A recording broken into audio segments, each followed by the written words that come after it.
Assalamualaikum warahmatullahi wabarakatuh. Sebelum saya menyapa, izin saya mengetikkan judul terlebih dahulu.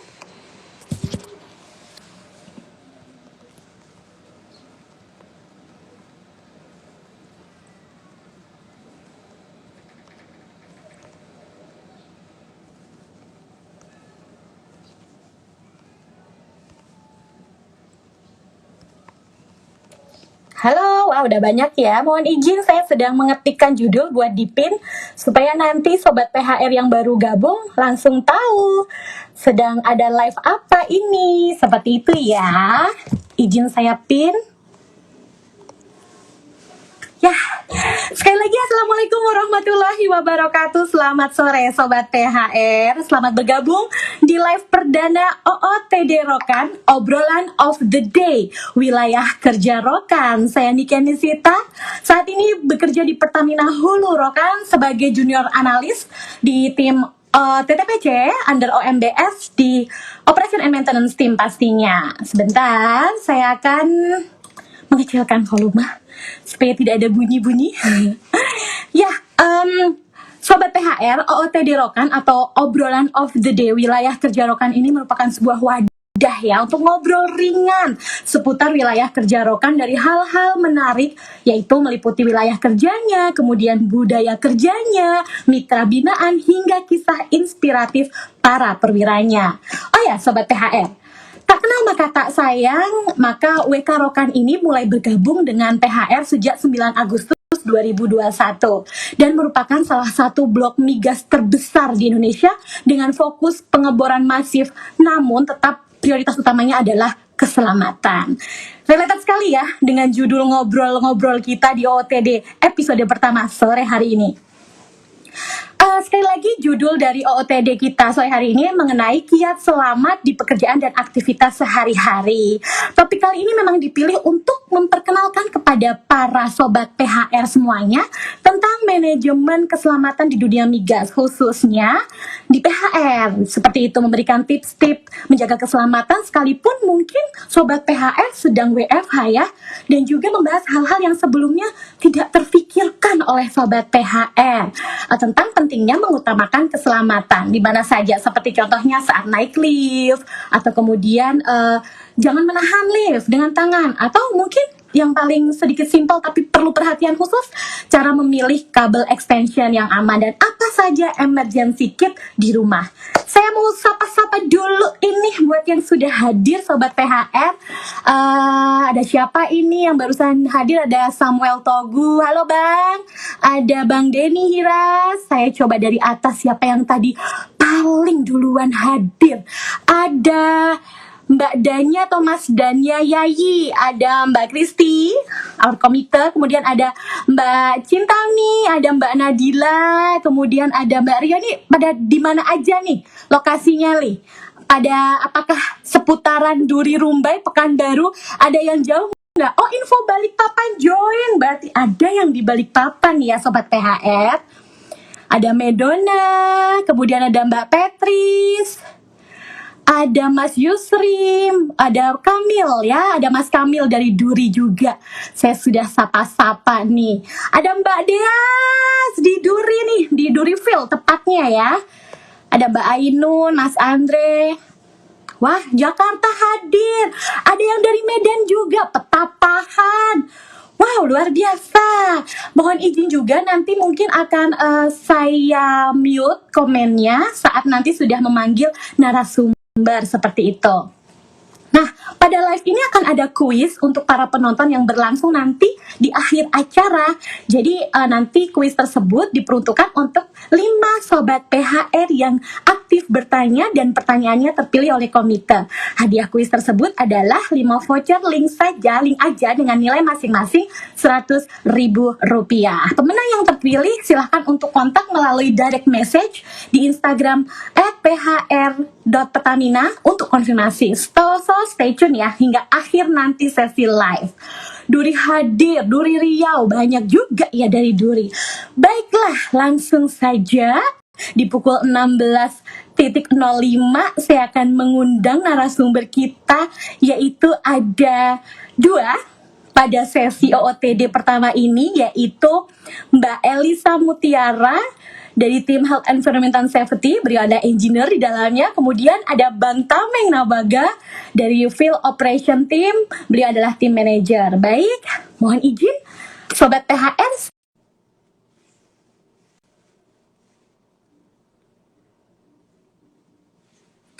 Sebentar, Mbak Elisa ya.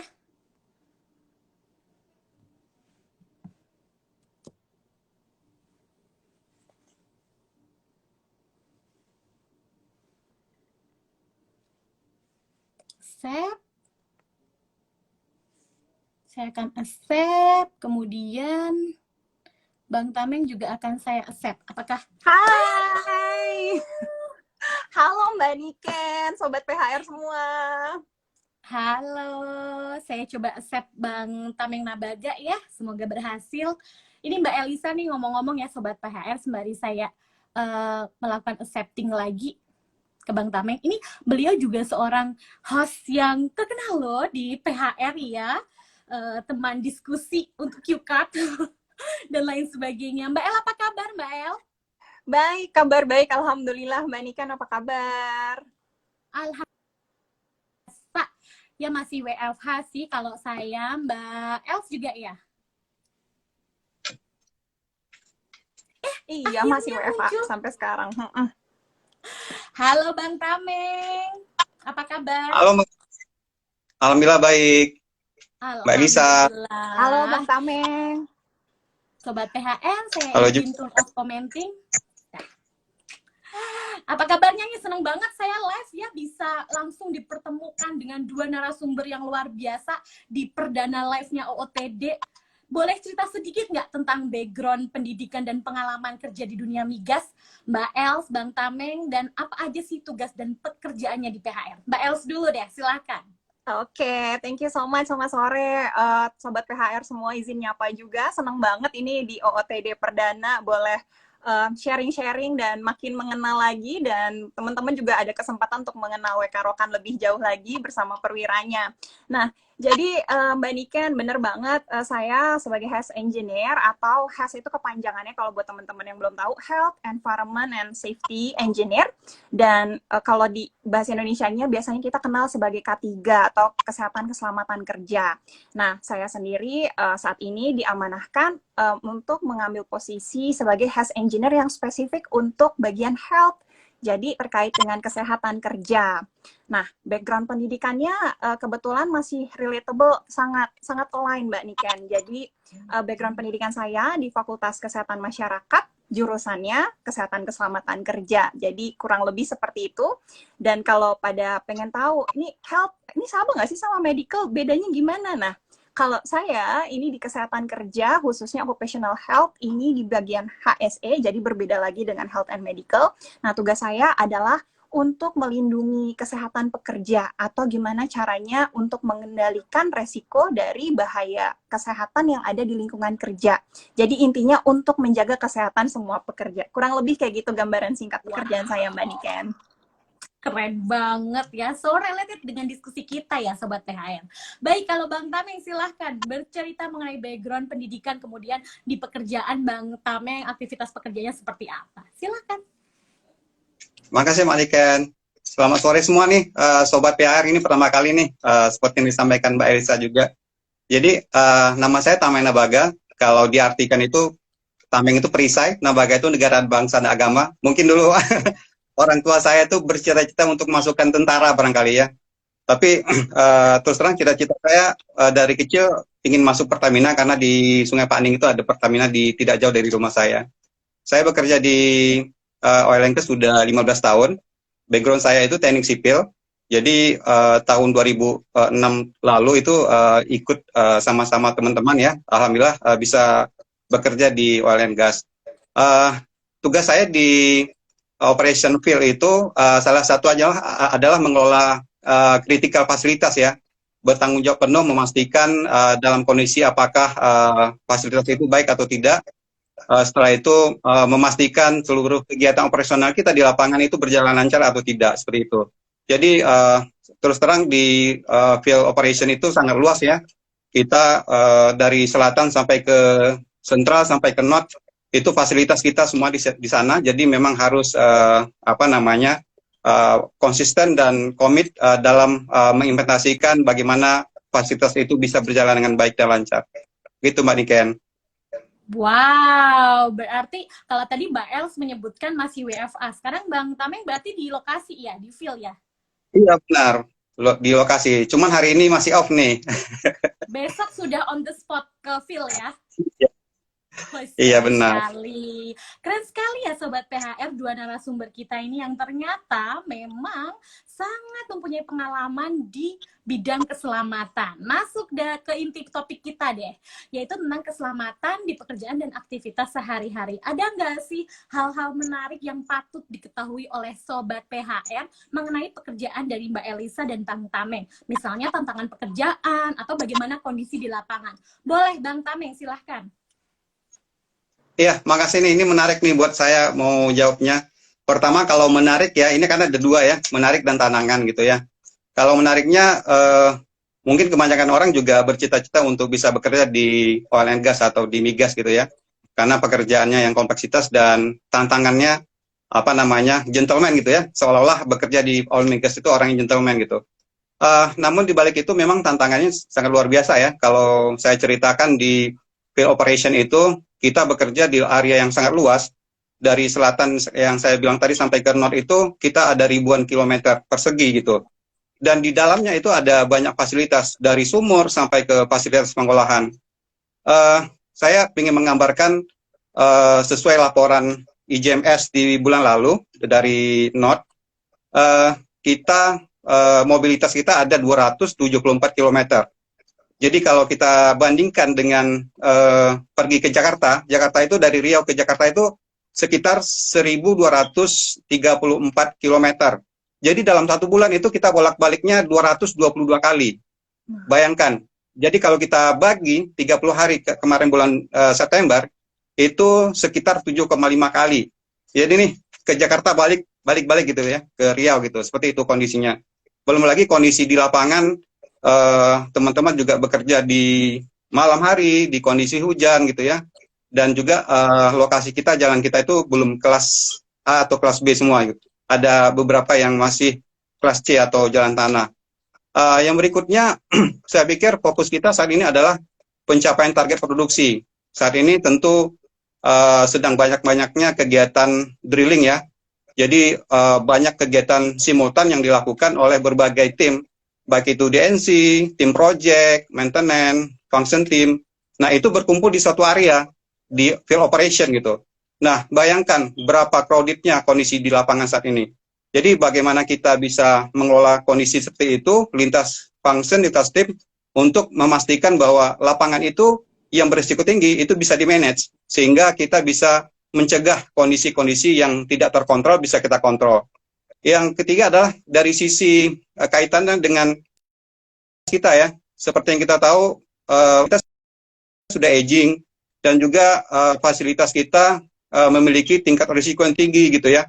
Nah, ini nih yang harus kita kawal. Jadi dari kondisi lapangan sampai ke proses itu sangat memiliki risiko yang tingkat tinggi gitu ya. Jadi kita memang harus benar-benar memastikan prosedur yang kita lakukan itu tepat dan baik gitu. Tidak boleh kita bypass ya prosedur-prosedur yang ada. Kalau menurut saya sih, kalau terjadi kecelakaan itu seperti gunung es, tampaknya di permukaan kecil, tapi sebenarnya impact-nya sangat besar sekali gitu, baik untuk equipment, manusia dan lingkungan. Itu Mbak Niken. Berarti tantangannya emang sangat kompleks ya, Bang.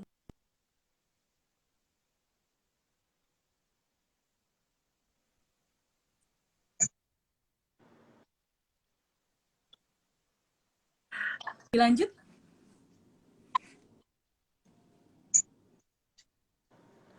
Iya, mungkin sebelum cerita terkait dengan pekerjaan, tadi Bang Tameng sempat mention bahwa, wah ini gentleman kerja di oil and gas, tapi saya kan wanita ya, nggak gentleman. Terus gimana? Mungkin ada tantangan tersendiri atau gimana? Mungkin di sini Sobat PHR juga ada wanita-wanita kuat yang juga, nih gimana ya kok kerja di migas? Saya bisa share, Mbak Niken juga di operation and maintenance sebagai wanita, bahkan ibu gitu ya. Luar biasa sekali rekan-rekan sobat PHR semua, bahwa kita di PHR menjunjung tinggi yang namanya kesetaraan gender. Jadi nggak usah khawatir kayak tadi, wah ini gimana ya, ada tim drilling, ada tim operations, kayaknya kok ini manly sekali, dominasi sama pria. Tapi nggak usah khawatir, kita semua safe, dilindungi dengan tadi ya, kesetaraan gender yang sama, dan semua saling menghormati. Itu yang pertama untuk menariknya Mbak Niken. Jadi nggak takut lah kalau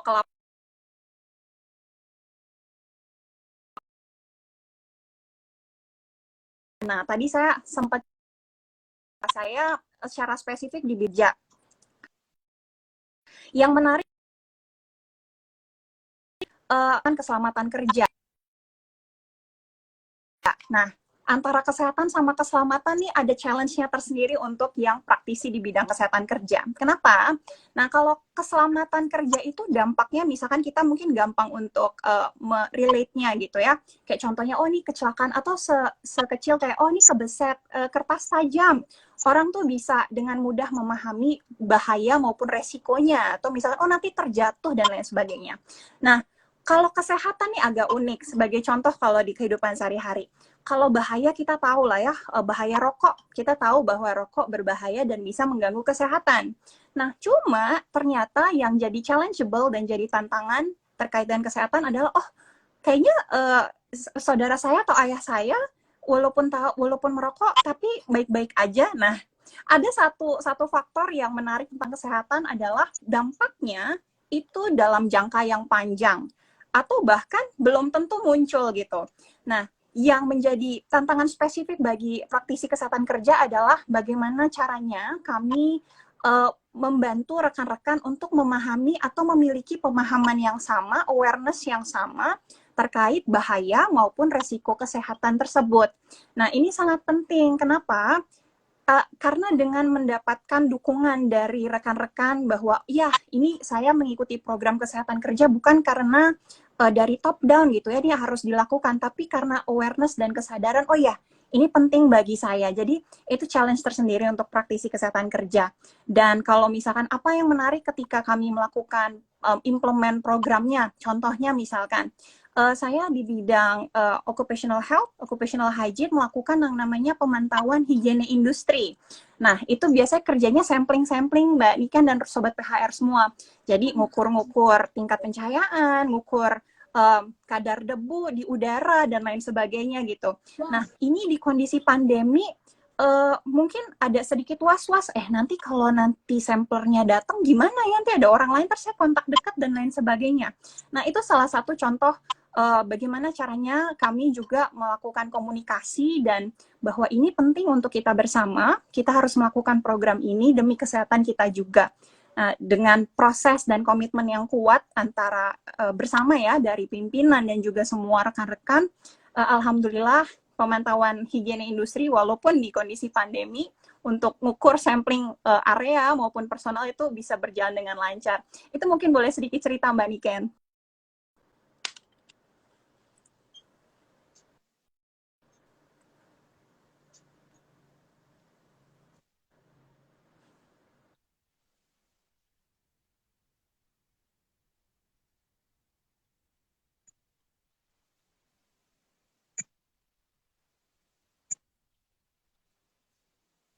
Wah, keselamatan tentu yang utama ya, keselamatan atau bisa diselipin juga sebagai kesehatan.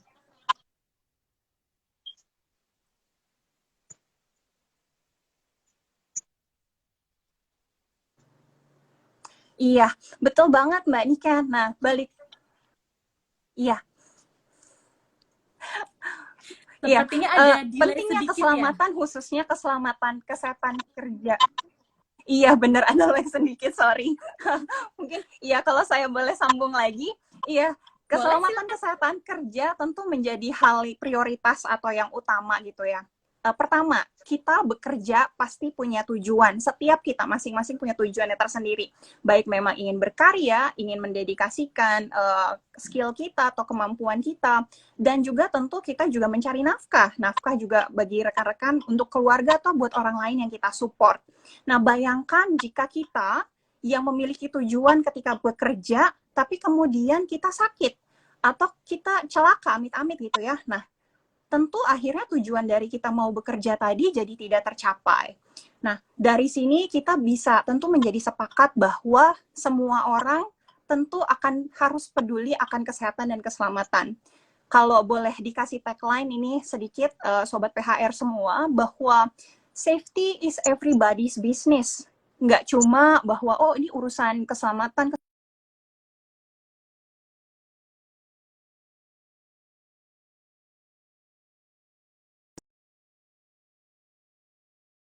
lagi. Satu tadi ya, safety is everybody's business. Yang kedua, good safety is good business. Nah, balik lagi, ketika pekerja atau tenaga kerja ini sehat, kita selamat, kita semangat, kemudian kita tentu akan bekerja dengan produktif. Nah, ketika kita produktif, tentu yang akan juga memetik hasilnya adalah perusahaan kita. Perusahaan kita, negara, dan juga bahkan lebih jauh lagi untuk dunia yang lebih baik. Nah, dan ketika safety itu menjadi nomor dua atau dikesampingkan, tentu akan ada kerugian yang sangat besar. Dan khususnya kita di industri migas gitu ya, atau aktivitas yang sehingga kita sangat harus menjaga yang namanya kesehatan dan keselamatan kerja. Karena resikonya nggak cuma materi ruginya, tapi bisa nyawa. Nah, jadi kalau boleh share sedikit Sobat PHR, rekan-rekan semua, kita ada yang namanya di WK Rokan SWA. Nah, SWA itu Stop Work Authority. Kewenangan kita yang diberikan oleh perusahaan, siapapun kita, apapun posisi kita, mau mitra kerja, mau perwira, siapapun dia, diberikan kewenangan untuk menghentikan pekerjaan jika kita mengidentifikasi adanya potensi bahaya yang bisa menyebabkan insiden. Nah, nggak cuma SWA aja, tapi ada yang namanya istilah SSWA, Mbak Niken. Jadi kalau misalkan betul, S pertamanya adalah self. Jadi kita secara individu, secara pribadi, kalau kita melihat bahwa pekerjaan yang harus kita lakukan ini beresiko, kita pun berhak untuk diberikan kewenangan untuk tidak melakukan aktivitas tersebut gitu. Nah, berarti ada SWA, ada SSWA ya? Betul. Nah, kenapa? Nanti ada tagline-nya. We do it safely or not at all. Jadi segitu, saking komitmen tingginya lah keselamatan. Betul, kita hanya akan melakukan pekerjaan jika selamat, supaya semua orang bisa pulang ke rumah dengan selamat setiap harinya. Itu goal kita bersama. Mungkin itu yang bisa saya share, Mbak Niken. Kalau Bang Tameng, arti keselamatan sendiri bagaimana? Iya, kalau menurut saya memang disampaikan Mbak Elisa tadi cukup lengkap ya. Bagi saya sih arti keselamatan itu adalah mutlak adanya. Karena menurut saya sih keselamatan itu adalah kebutuhan primer, bukan kebutuhan nomor dua gitu. Kalau kita berbicara dengan keselamatan kerja, sebenarnya sesuatu yang kita kelola itu, sesuatu yang kita kerja itu punya resiko.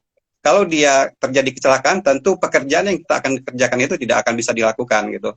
Jadi kalau menurut saya sih, seperti yang Mbak Elisa sampaikan tadi, kalau tidak selamat jangan kerjakan sama sekali gitu. Jadi yang pertama adalah mutlak adanya, yang kedua merupakan sesuatu yang primer adanya dan tidak bisa digantikan dengan kondisi lain. Yang ketiga adalah kalau kita melihat keselamatan ini harus sustain. Jadi hari ini kita disiplin, besok kita tidak disiplin itu tidak bisa gitu. Jadi dia harus bersifat statis gitu. Jadi kebutuhannya itu tetap statis dan komitmen kita tetap terus berpegang kepada keselamatan itu sendiri. Itu sih, Pak Niken. Wah, berarti memang keduanya menjawab mutlak ya Sobat PHR. Keselamatan itu is number one. Baik, Bang Tameng, mau bertanya lagi ini. Sejak pandemi COVID-19, apa saja sih tambahan prosedur dan protokol yang berlaku ketika Bang Tameng bekerja di field? Pastinya berbeda dong ya sama protokol yang sebelumnya, terutama mungkin dari sisi protokol kesehatannya. Silahkan Bang Tameng. Iya, ini menarik juga ya. Kalau kita lihat di Riau, sebelum pandemik juga ada musim asap gitu ya. Itu juga berhubungan dengan kesehatan gitu. Kalau kita lihat juga HSSE itu di depan juga health atau K4L gitu ya. Kesehatan juga di depannya. Jadi sebenarnya kondisi kesehatan ini adalah prioritas utama. Di samping keselamatan kerja, lingkungan, dan segala macamnya itu. Nah, terkait dengan pandemik saat ini, saya terus terang salut sama Pertamina karena banyak sekali ya fokus Pertamina terhadap penyelamatan aset kita sebagai tenaga kerja, bukan hanya perwira dan pertiwi, tapi juga mitra kerja kita. Pertama, saya lihat di implementasi di lapangan, itu setiap kita itu diwajibkan untuk vaksinasi. Jadi bekerja di fasilitas yang esensial, yang kritikal, yang memiliki beberapa kondisi di mana kita harus bekerja dalam satu kru, itu diwajibkan kita melakukan vaksinasi. Dan vaksinasi itu disediakan oleh Pertamina sendiri, bekerjasama dengan pemerintah, itu pertama. Yang kedua, di setiap kita itu harus memakai masker, dan masker juga di-provide sama Pertamina.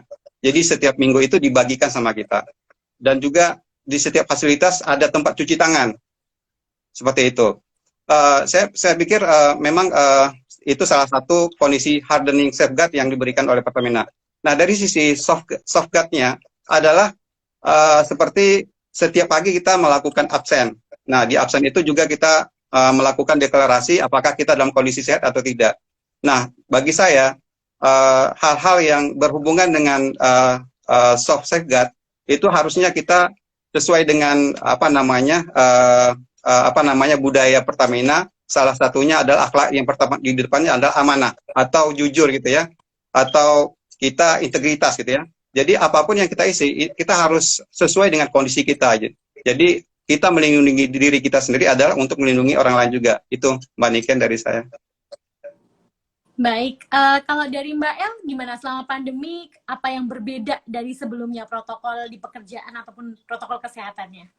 Iya, makasih Mbak Niken. Mungkin kalau secara keseluruhan sudah dirangkumkan sama Bang Tameng tadi ya untuk prokes dan lain-lain dan termasuk vaksinasi. Tapi kalau kami misalkan untuk yang base-nya work from home, itu ada satu tambahan adalah bahwa ketika kita ingin ke office itu akan ada sistem yang harus dipenuhi dulu gitu ya, termasuk ada justifikasi yang kita sampaikan ke leader, kemudian ada proses approval-nya, kemudian dimasukkan ke dalam sistem baru di-approve untuk boleh datang ke kantor. Mungkin itu saking untuk menjaga kita meminimize kontak dekat seperti itu untuk mencegah penyebaran virus. Mungkin itu aja kalau boleh aku tambahin sedikit Mbak Niken.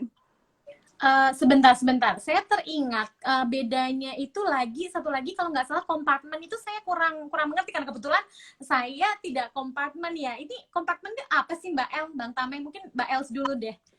Iya, benar. Kalau kompartemen mungkin yang akan melakukan banyak teman-teman di lapangan ya, khususnya di fasilitas-fasilitas kritikal yang mesti ada man-nya gitu ya, 24 jam, 7 hari seminggu, setiap hari gitu. Nah, untuk membatasi supaya teman-teman ini tetap di dalam klaster kecil yang sudah safe gitu ya, mereka kontak dekatnya memang semua sudah menjalani masa karantina dan sudah negatif swab PCR, dan mereka akan dijaga, itu istilah kompartemennya, mereka akan dijaga kontaknya supaya tidak ketemu atau kontakan dengan orang lain yang bukan kompartemennya. Nah, itu implementasinya mungkin di Bang Tameng, Mbak Bang Niken. Tameng ya. Gimana Ya, Bang udah Tameng, benar. kompartemen sendiri? Ya, jadi di fasilitas kita tuh ada yang pekerjaan yang esensial, tidak bisa digantikan dengan orang lain. Jadi di fasilitas kita yang kritikal itu harus ada pekerjaannya di sana. Jadi di suatu ruangan ada tool di sana, ada equipment yang harus dikerjakan atau digerakkan oleh manusia. Nah, terkait dengan kompartementalisasi tadi adalah bagaimana pekerja-pekerjaan esensial ini itu higienis dari kondisi paparan COVID. Jadi kalau implementasinya sebelum mereka masuk ke flat atau tempat kerja mereka, itu mereka harus dilakukan karantina selama 5 hari dan dilakukan tes swab atau PCR. Nah, jadi teman-teman yang bekerja di lokasi atau di room di sebuah fasilitas yang kritikal itu sudah dipastikan dalam kondisi yang tidak terpapar COVID. Nah, tidak hanya dengan kondisi bahwa mereka tercegah dari COVID, tapi mereka juga tetap menggunakan prokes dengan maksimal mungkin. Itu Mbak Niken. Wow, berarti safeguard-nya bener-bener ketat ya. Baiklah Sobat PHR, kita sudah cukup ya ngobrolin soal kiat keselamatan di pekerjaan. Sekarang nih Mbak Elisa, Bang Tameng, tentang keselamatan sehari-hari, mengenai mungkin kebiasaan baik yang diterapkan dalam kehidupan sehari-hari Mbak Els atau Bang Tameng. Mungkin boleh dari Bang Tameng duluan, silahkan. Sebenarnya safety di tempat kerja itu sebenarnya nempel ya di kehidupan sehari-hari. Karena saya yakin perusahaan dalam mengelola bagaimana budaya organisasi untuk kaitannya terhadap safety itu lama-kelamaan itu nempel menjadi budaya kerja. Setelah sekian lama kita adopsi, kita lakukan berulang-ulang kali, itu akan menjadi sebuah habit buat kita semua. Nah, hal inilah yang menjadi sesuatu yang tidak bisa lepas dari diri kita apabila kita pulang ke rumah gitu. Nah, bagi saya sih memang keselamatan merupakan bagian yang kita lakukan secara berulang-ulang dan konsisten, dan hal itu akan menjadi sebuah kebiasaan-kebiasaan yang bagi saya kalau kita lakukan dengan hati, itu akan menjadi kebiasaan yang bagus gitu. Contohnya kalau di rumah, biasanya kalau saya pulang dari tempat kerja, karena kerjanya on off gitu ya, 14 hari di lokasi, nanti 14 hari pulang gitu ya. Nah, itu di hari pertama itu saya was-was itu mau pulangnya. Jadi prokes apa yang harus saya implementasikan di rumah seperti itu ya. Tapi di tempat kerja juga saya melakukan hal itu dengan sebaik mungkin gitu. Bagaimana kondisi yang tidak safe di tempat kerja, kita protect diri kita dengan semaksimal mungkin, dan itu dibawa ke keluarga. Begitu juga dengan kondisi-kondisi lain ya. Misalnya dulu saya pernah ditugaskan oleh manajer saya, Mas Gozi, untuk chairman di 1SC. Salah satu kegiatan kita adalah mengelola IJMS. IJMS itu adalah e-journey management system. Jadi tugas kita mengelola sekitar 320 kendaraan waktu itu. Nah, bagaimana implementasi disiplin terhadap kaitannya membawa kendaraan itu diimplementasikan ke rekan kerja dan mitra kerja. Nah, banyak finding-finding yang kita temukan, itu kita harus mengedukasi. Nah, setiap kita saya rasa adalah sebagai role model buat yang lain. Jadi, apapun yang kita kerjakan dengan semaksimal mungkin, dengan kemampuan kita terhadap bagaimana safety itu bisa diimplementasi dengan kegiatan tempat kerja dan di rumah, hal itu harus menjadi sesuatu yang tidak bisa terpisahkan kalau menurut saya. Jadi kalau kita men-switch behavior kita di tempat kerja disiplin, di rumah 360 derajat atau 180 derajat ya, balik ke belakang. Jadi apa sih sebenarnya safety itu gitu ya? Nah, seperti itulah yang harus yang kita manage diri kita sendiri. Itu sih dari saya. Berarti seperti dua mata uang ya, bahwa pekerja ataupun sehari-hari itu harus tetap mencerminkan disiplinnya kita tentang keselamatan. Benar banget tapi ya Bang Tameng, saya karena bekerja di oil and gas, pas setahun saya bekerja ya, saya waktu pulang kampung, saya di kendaraan umum, contohnya angkot, saya cari safety belt. Saking begitunya. Kalau Mbak Els gimana Mbak Els? Silahkan diceritakan bagaimana kiat-kiatnya di kehidupan sehari-hari mengenai safety. Iya, sama ya dengan Mbak Niken dan juga Bang Tameng, setuju banget bahwa budaya keselamatan itu yang memang juga udah jadi budaya, itu jadi bagian hidup kita, it's way of life gitu ya, nggak bisa terpisahkan.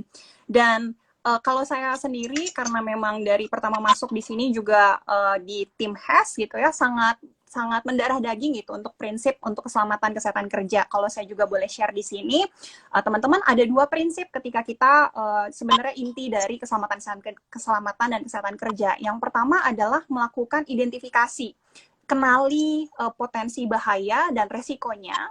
Kenapa? Karena itulah yang akan kita butuhkan di tahap keduanya, yaitu ketika kita akan melakukan pengendalian resikonya supaya tidak terjadilah hal-hal yang tidak kita inginkan tersebut. Nah, dua prinsip ini kemudian yang selalu menjadi saya teringat gitu, baik mau pergi, baik di rumah, kita pergi ke mall, atau misalkan ketika perjalanan. Yang pertama adalah kita harus selalu buka mata untuk melihat atau mengenali potensi bahaya apa aja yang ada.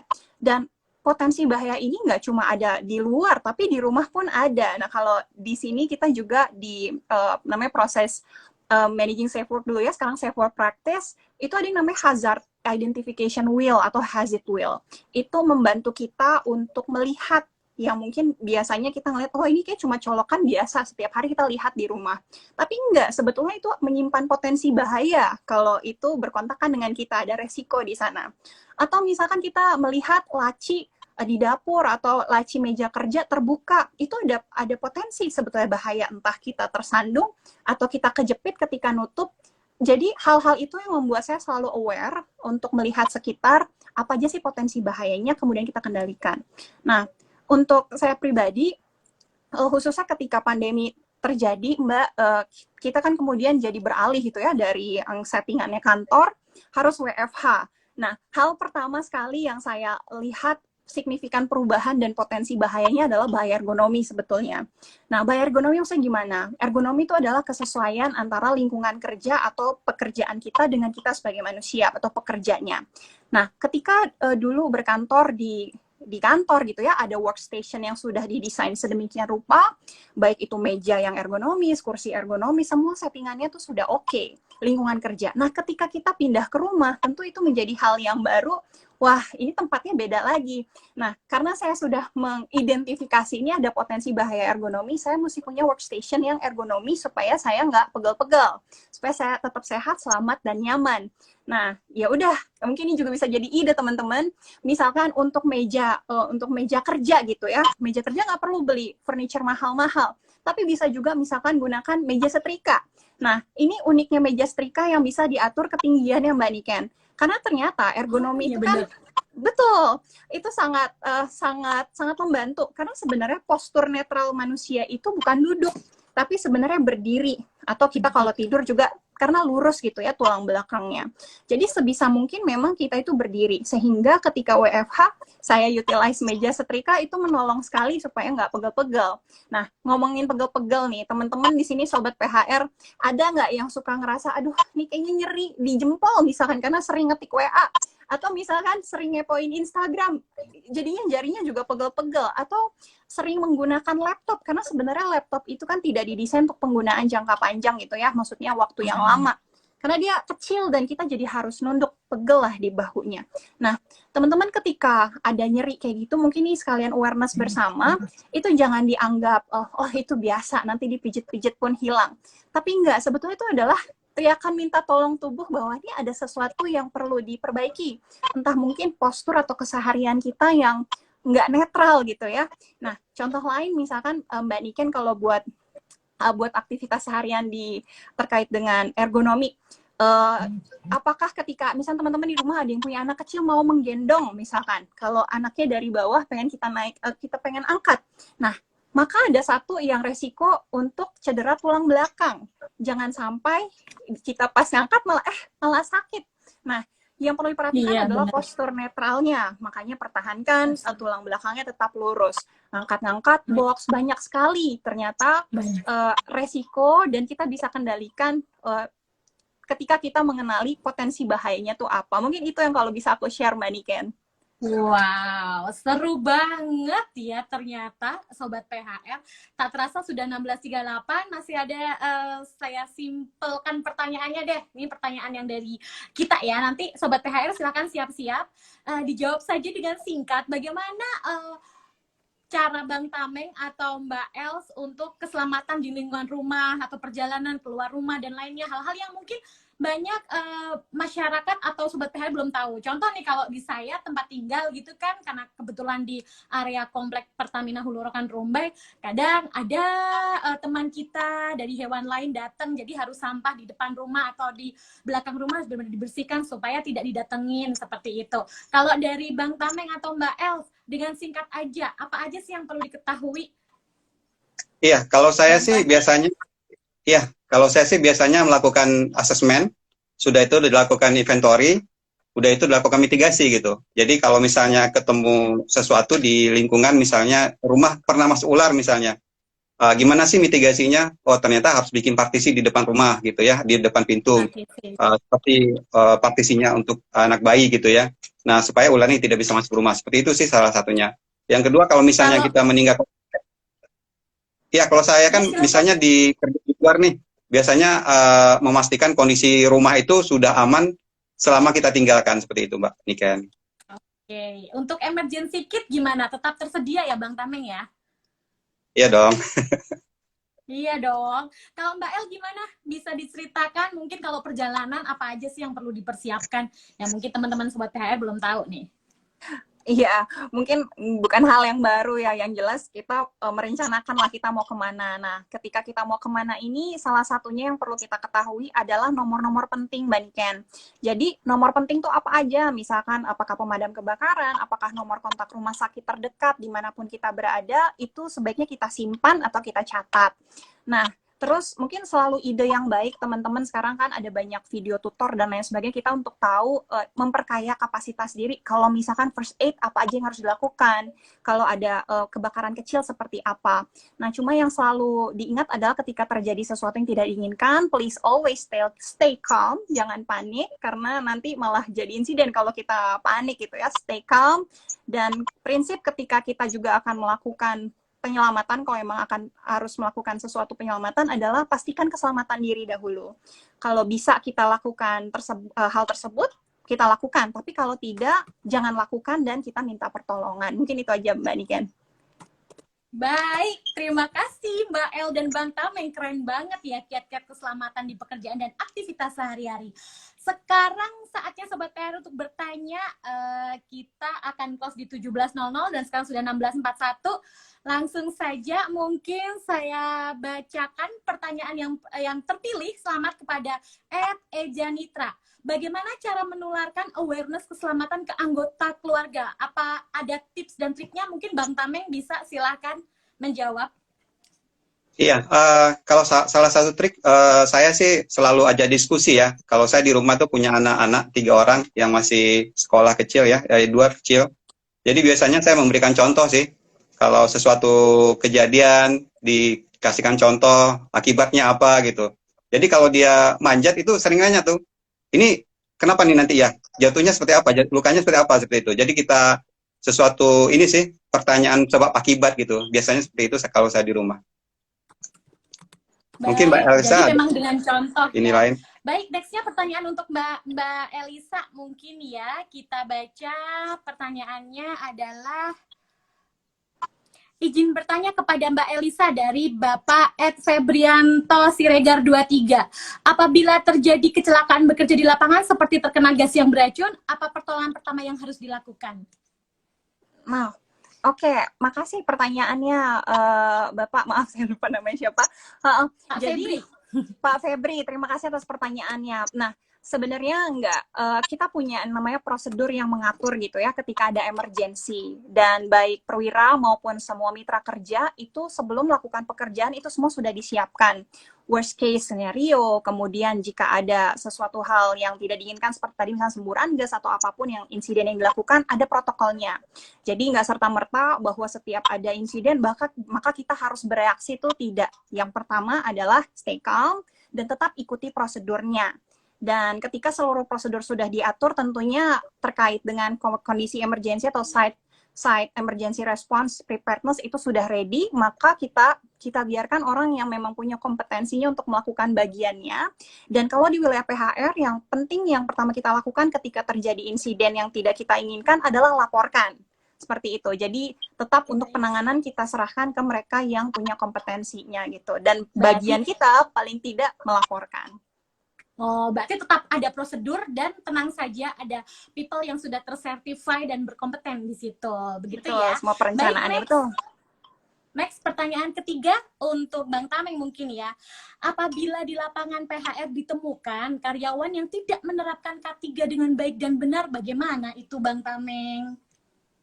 Iya, memang banyak kejadian di lapangan ya. Ketemu teman-teman yang kadang-kadang di luar dugaan kita bahwa pas bekerja kelupaan gitu ya. Kadang-kadang sih bukan sengaja, tapi kadang-kadang kelupaan. Nah, biasanya kita tegur ya. Kita tegur secara privat atau langsung, tidak di depan umum gitu. Jadi untuk menjaga perasaannya. Jadi ada istilahnya tuh employee engagement, itu adalah bagaimana kita bisa menyentuh hati mereka, supaya mereka juga memberikan timbal balik ke kita bahwa, wah, ini merupakan nasihat buat mereka. Yang kedua, saya pikir berikan mereka kesempatan untuk menyampaikan sesuatu. Kenapa seperti itu gitu. Nah, misalnya kalau kita lihat kondisi yang kemarin itu yang ada kasus itu, misalnya salah satu mitra kerja agak tidak mau divaksinasi. Nah, itu biasanya agak lebih lebih dalam tuh kita menyampaikan bagaimana memberikan edukasi, bagaimana apa namanya kalau misalnya tidak divaksinasi apa akibatnya, divaksinasi seperti apa seperti itu. Ya. Jadi menurut saya sih dengan cara privat dulu, sudah itu dengarkan apa pendapat dia dan kita sampaikan kembali sebenarnya apa sih tujuan dari safety itu sendiri itu sih dari saya. Berarti komunikasi secara personal ya dengan baik dan supaya edukasi itu sampai. Itu pertanyaan tadi dari Ed Samuel Togo. Oke, selanjutnya pertanyaan yang keempat dari @irawan.a_280787, tanggal lahirnya ya Mas Irawan. Strategi apa yang dilakukan untuk mengurangi insiden di malam hari? Jadi supaya lebih safe di malam hari itu strateginya apa? Silakan Mbak Els mungkin. Oh ya, makasih Mas Irawan pertanyaannya. Iya, di malam hari tentu jadinya kita tahu bahwa ini adalah resiko lebih gitu ya, karena normalnya kita itu bekerjanya sebetulnya bukan malam hari tapi siang. Sehingga yang pertama kita sadari berarti kalau ada pekerjaan di malam hari harus ada extra safeguard yang kita harus lakukan. Nah, kalau pertanyaan strategi apa nih tergantung pekerjaannya apa. Jadi kita semua sebelum melakukan pekerjaan tentu harus melakukan assessment dulu. Ini kita melakukan JSI-nya juga gitu ya. Apa saja sih di setiap task yang akan kita lakukan, potensi bahayanya apa, resikonya apa. Nah, khususnya kalau malam tentu terkait pencahayaan, misalkan yang jelas-jelas kalau malam hari ya, tentu harus ada pencahayaan yang cukup dan lain sebagainya. Dan tentu ada pengawasan yang lebih ketat. Nah, khususnya terkait dengan MVS gitu ya, Motor Vehicle Safety untuk malam hari, karena kita menyadari bahwa malam hari itu adalah waktu yang lebih beresiko, kita juga melakukan pembatasan gitu ya. Kita minimize waktu perjalanan di malam hari dan itu ada tingkatan approval-nya kalau boleh kita akan melakukan perjalanan tersebut. Jadi tentu ada extra safeguard yang lebih dan harus didiskusikan bersama antara pekerja, kru yang bekerja, dan nanti tentu approval dari pemilik pekerja. Seperti itu mungkin masukan saya. Wow, berarti dengan planning yang matang ya Mas Irawan, apabila mungkin shift-nya itu malam gitu ya, shiftnya malam, pasti akan ada prosedur lanjutan ya Mbak Els ya, komunikasi dengan leader, dengan rekan kerja, dan perencanaan yang matang. Baik, last question dari Aprilia Parma. Bagaimana penempatan fire extinguisher di rumah atau mobil nih? Sharing nih, kalau yang belum punya mungkin Sobat PHR yang di luar sana bisa mulai googling ya, fire extinguisher harus punya nih. Boleh deh, Bang Tameng, silahkan. Ya, atau kita sebut dengan APAR ya. Jadi itu perlu adanya beberapa apa namanya kendaraan atau di rumah itu harus memiliki APAR ya, karena sangat membantu sekali jika terjadi sebuah kecelakaan kebakaran. Nah, namun APAR ini kan bersifat untuk memadam kebakaran yang ringan tingkatnya.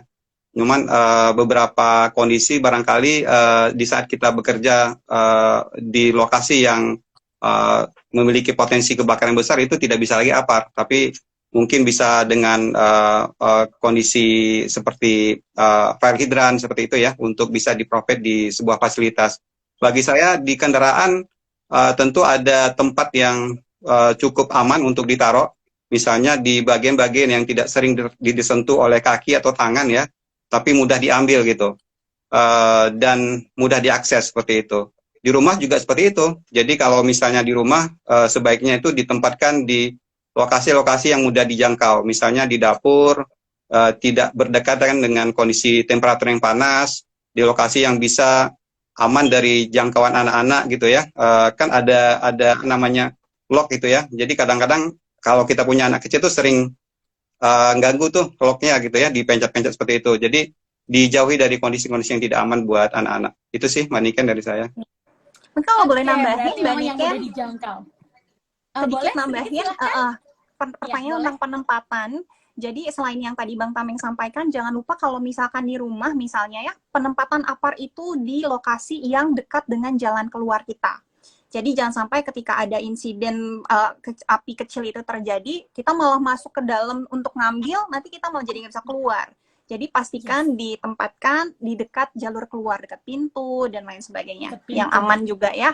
Yang aman. Baik, terima kasih Mbak Els dan Bang Tameng. Selamat kepada Mbak Aprilia Parma, Mas Irawan.a, kemudian ada @Samuel Togu dan @Febrianton Siregar, @Ejanitra, silahkan Untuk boleh ya DM ke PHR Instagram @phr.pertamina untuk infokan nomor ponsel, klaim saldo, link aja. Boleh di-capturekan pertanyaannya, kemudian dikirimkan via direct message. Ya, seru banget ya, nggak terasa udah 16:50 ya. Silahkan mungkin ada last quote dari dua narasumber kita untuk Sobat PHR, kurang lebih tadi sekitar ada 130-an yang sudah hadir ya. Silahkan mungkin Mbak Els, quote-nya apa nih tentang keselamatan, kiat keselamat di pekerjaan dan aktivitas sehari-hari. Oh, oke Mbak Niken, makasih banyak. Mungkin key takeaways yang saya mau share supaya teman-teman juga bisa ingat selalu. Yang pertama bahwa safety is everybody's business. Ini adalah tanggung jawab kita bersama. Dan yang kedua selalu ingat good safety is good business. Dan yang ketiga yang perlu teman-teman juga mungkin bisa sama-sama menjadi takeaways-nya adalah selalu lakukan prinsip kesehatan keselamatan kerja. Yang pertama tadi kenali potensi bahaya dan resikonya, dan yang kedua kita kendalikan supaya tidak terjadi dampak dari keselamatan atau kesehatan untuk kecelakaan atau penyakit tersebut. Mungkin itu aja untuk takeaways-nya Mbak Niken. Thank you so much. Wow, berarti ingat Sobat PHR, keselamatan bukan hanya urusan Mbak Elisa dan teman-teman di HSE. It's our business ya, dari kita semua. Kalau Bang Tameng silakan closing statement-nya apa nih mengenai kiat selamat di pekerjaan dan aktivitas sehari-hari? Makasih Mbak Niken. Yang pertama sih bagi saya golden rule dari Pertamina itu sangat power ya, karena di sana ada kepatuhan, intervensi dan peduli gitu ya. Jadi kepatuhan itu penting buat kita semua. Ada prosedur yang baik, kalau kita langgar itu akan memiliki resiko tersendiri buat kita dan fasilitas dan mungkin orang lain. Yang kedua, intervensi tadi. Intervensi itu sebenarnya mengarahkan sesuatu yang salah kita arahkan dengan baik gitu ya. Supaya kondisi yang tidak baik ini bisa berjalan sesuai dengan kondisi prosedur yang baik. Seperti itu. Peduli artinya bahwa kalau kita tidak peduli dengan diri kita sendiri, bagaimana kita bisa peduli dengan orang lain gitu. Jadi ada timbal balik ya, seperti Magni katakan tadi adalah seperti dua mata uang, tidak seperti itu gitu ya. Yang kedua, saya teringat 15 tahun lalu saya pernah mengambil permit untuk mengendarai mobil. Waktu itu instruktur saya adalah Pak Ismet. Beliau mengatakan ke saya gitu, sudah pernah kecelakaan bawa mobil? Belum Pak, saya bilang. Berarti selama ini kamu laki aja katanya. Laki aja nih nggak kecelakaan katanya.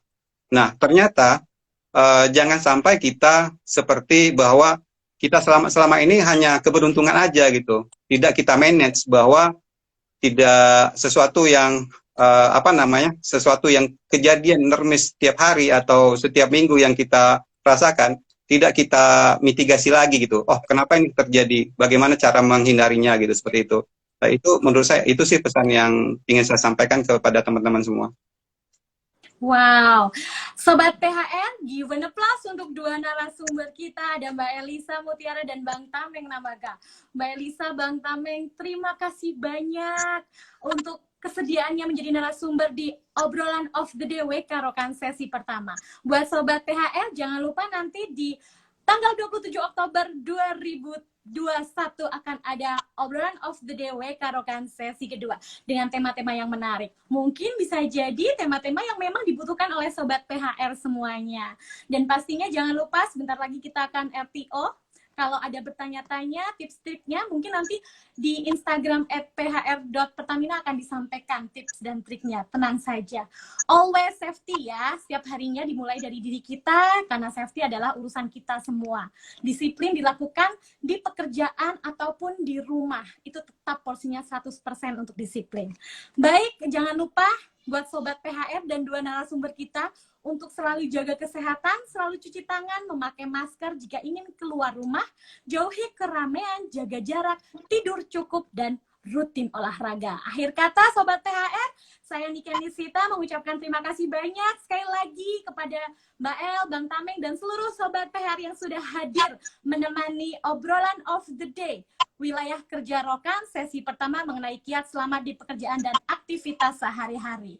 Terima kasih. Bye-bye. Thank you so much semua. Selamat sore. Thank you. Sore. Assalamualaikum. Waalaikumsalam. Waalaikumsalam. Saya juga akan mention komite yang wow spektakuler banget idenya ya, ada Mbak Kristi, Mbak Dea, Mbak Sonita pastinya, dan teman-teman dari timnya PHR Pertamina Instagram, Mas Handri dan lain-lain. Terima kasih banyak. Terima kasih Assalamualaikum. semua.